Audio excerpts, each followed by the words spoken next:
Respected lawyers and viewers, it is not a magic wand that just you shake and bring a pigeon in the hand. ये जो practice है, वकालत है, ये कोई जादू की छड़ी नहीं है कि उसको हिलाया और हाथ में कबूतर आ गया। ये एक आर्ट है, और ये जो आर्ट है ये एक्सपीरियंस से आती है, और एक्सपीरियंस प्रैक्टिस करने से आता है। जितनी स्टडी करेंगे, प्रैक्टिस करेंगे, कंसंट्रेट करेंगे, उतनी अच्छी वकालत होगी और उतना वकालत में नाम होगा। तो जब भी कोई केस अगर किसी अधिवक्ता के पास, किसी एडवोकेट के पास आता है, तो जो एक्सपीरियंस्ड काउंसिल हैं, जो एडवोकेट्स हैं,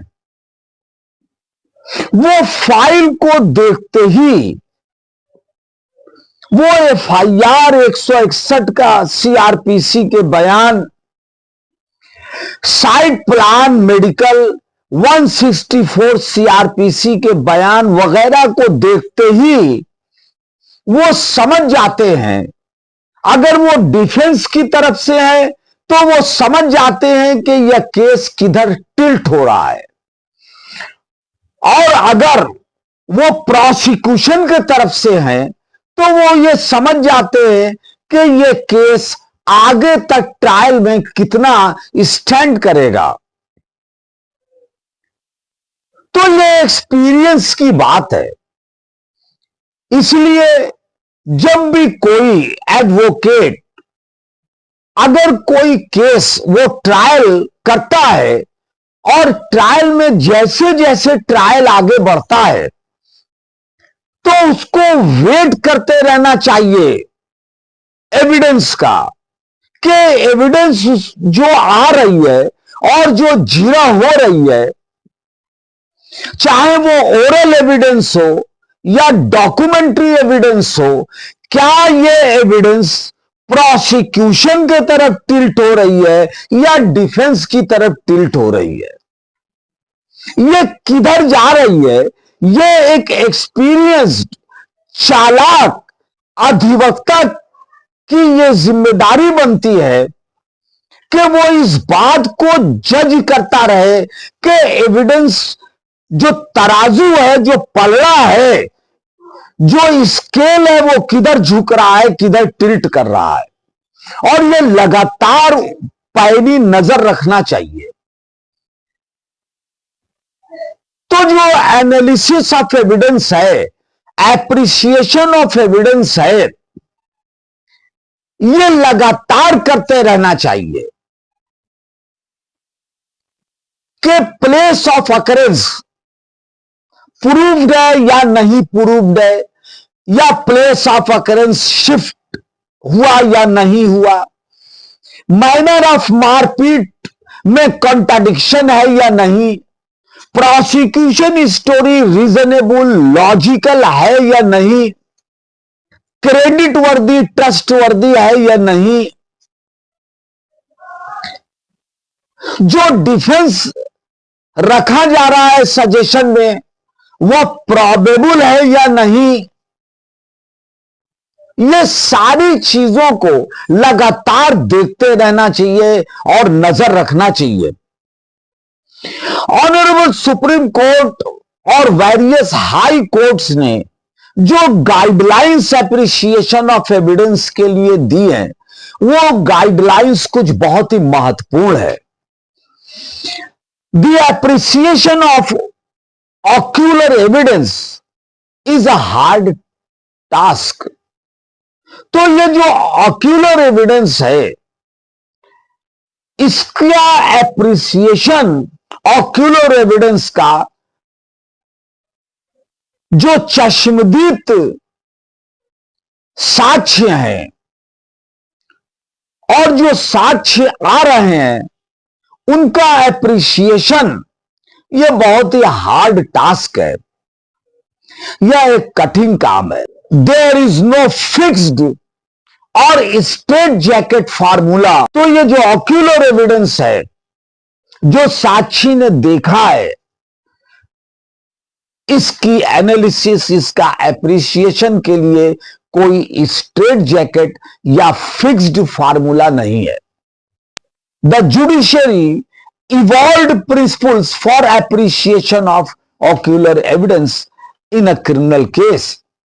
तो जुडिशियरी ने जो जुडिशियल प्रोसेस है, जो प्रोसीडिंग्स है, वो ऑक्यूलर एविडेंस और गवाहों के एविडेंस को कैसे अप्रिशिएट किया जाए, कैसे उन एविडेंस की एनालिसिस किया जाए, उसके लिए जो खाका खींचा है, जो एक मोटी मोटी जो लाइन खींची है, जो प्रिंसिपल्स बनाए हैं, वो बहुत ही महत्वपूर्ण है। While appreciating the evidence of a witness, जब किसी विटनेस की एविडेंस, उसके साक्ष्य को एप्रिशिएट किया जाना है, the approach must be whether the evidence of the witness read as a whole appears to have a ring of truth। तो जब किसी गवाह के बयान की एनालिसिस होती है, एप्रिसिएशन होता है, तो यह देखना होगा कि जो उसने बयान दिया है वो पूरे बयान में आ रिंग ऑफ ट्रूथनेस है कि नहीं, उसमें सत्यता है या नहीं। तो होल पार्ट को जज करना होगा कि उसकी पूरी गवाही को अगर किया जाए, पढ़ा जाए, तो क्या उसमें सत्य का बोध होता है या नहीं, या ऐसा तो नहीं पढ़ने से होता है कि ये जो गवाह है ये क्रेडिट वर्दी नहीं है, ट्रस्ट वर्दी नहीं है, और ये सही बयान नहीं दे रहा है, ये जानबूझकर गलत बयान दे रहा है। तो as a whole appears to have a ring of truth, कि पूरा बयान उसके पढ़ने पर वो सत्य का एक रिंग, पूरा दायरा बन रहा है कि नहीं, एक पूरी कड़ी बन रही है कि नहीं, यह देखना होगा appreciation of evidence, analysis of evidence में। और उसकी जो गवाही है वो जगह जगह से शेकन तो नहीं है, जगह जगह से टूटी तो नहीं है। When eyewitness is examined at length, तो जब किसी चश्मदीद गवाह की जीरा होती है एट लेंथ, काफी लंबी चौड़ी उससे जीरा होती है काफी, तो it is quite possible for him to make some discrepancies. तो ये पॉसिबल है, ये संभव है कि जीरा के दौरान उसके जो बयान है उसमें विभिन्नताएं आ जाए, उनमें भिन्नता आ जाए। यह पॉसिबल है क्योंकि वो ह्यूमन बीइंग है। लेकिन कोर्ट्स को यह देखना है कि ये जो भिन्नताएं हैं, डिस्क्रिपेंसीज हैं, ये उसके पूरे बयान को तो ऐसा तो नहीं कि डिसोन कर रही है, या उसके पूरे बयान के ट्रस्ट को कम कर रही है। Minor discrepancies on trivial matters not touching the core of the case, hyper technical approach by taking sentences torn out of context here or there from the evidence, attaching importance to some technical error committed by the investigating officer, not going to the root of the matter, would not ordinarily permit rejection of the evidence as a whole। तो अगर किसी गवाह के गवाही में discrepancies अगर minor है और वो उसके पूरे बयान को कहीं से फॉल्स साबित नहीं करता, झूठा साबित नहीं करता, ऐसा प्रतीत नहीं होता कि ये जो उसका बयान है, रिंग ऑफ ट्रूथ, उसकी पूरी तरह से जगह जगह टूटी हुई है, डिस्क्रेडिटेड कर रहा है उस गवाह को, तो मात्र माइनर डिस्क्रिपेंसीज पे उसकी गवाही को रिजेक्ट नहीं किया जा सकता। कोर्ट को इस बात का ध्यान रखना चाहिए। और अगर इन्वेस्टिगेटिंग ऑफिसर ने कोई इन्वेस्टिगेशन में कुछ कमी की है, कहीं लैचेज हैं, और वो कमी इन्वेस्टिगेटिंग ऑफिसर की, आईओ की, विवेचना अधिकारी की, अगर वो माइनर है और केस के पूरे नवैयत को प्रभावित नहीं कर रही है, वो केस की पूरे जड़ को नहीं हिला रही है, तो उसको नजरअंदाज किया जा सकता है।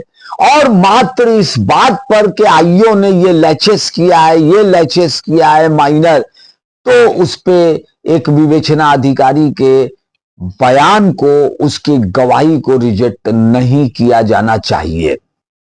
ये कुछ प्रिंसिपल्स एप्रिसिएशन ऑफ एविडेंस के बारे में ये गाइडलाइंस हैं। By and large, a witness cannot be expected to possess a photographic memory and to recall the details of an incident. It is not as if a videotape is replayed on the mental screen. तो किसी भी गवाह से यह उम्मीद नहीं की जा सकती कि वह जो है एक फोटोग्राफिक, वीडियोग्राफिक पूरे वर्जन को बताए। वो एक कैमरे की तरह, वो फोटो शूट नहीं हो रहा है या वीडियो शूट नहीं हो रहा है कि वो उस तरह से वर्जन एकदम बताए। तो वो अपने याददाश्त से, अपने फैकल्टी ऑफ माइंड से जो उसने देखा, वो अपने मेमोरी से, अपनी सलाहियत से, जो उसके अंदर सलाहियत है, जो क्षमता है, उस हिसाब से वो गवाही देता है।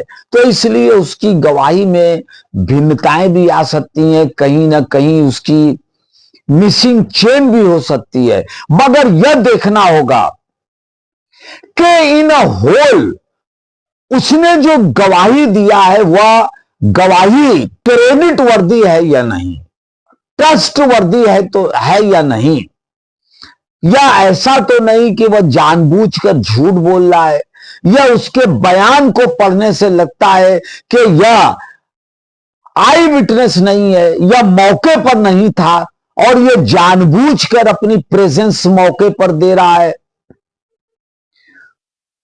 तो ये कुछ गाइडलाइंस हैं जो एप्रिसिएशन ऑफ एविडेंस और एनालिसिस ऑफ एविडेंस के लिए जरूरी है।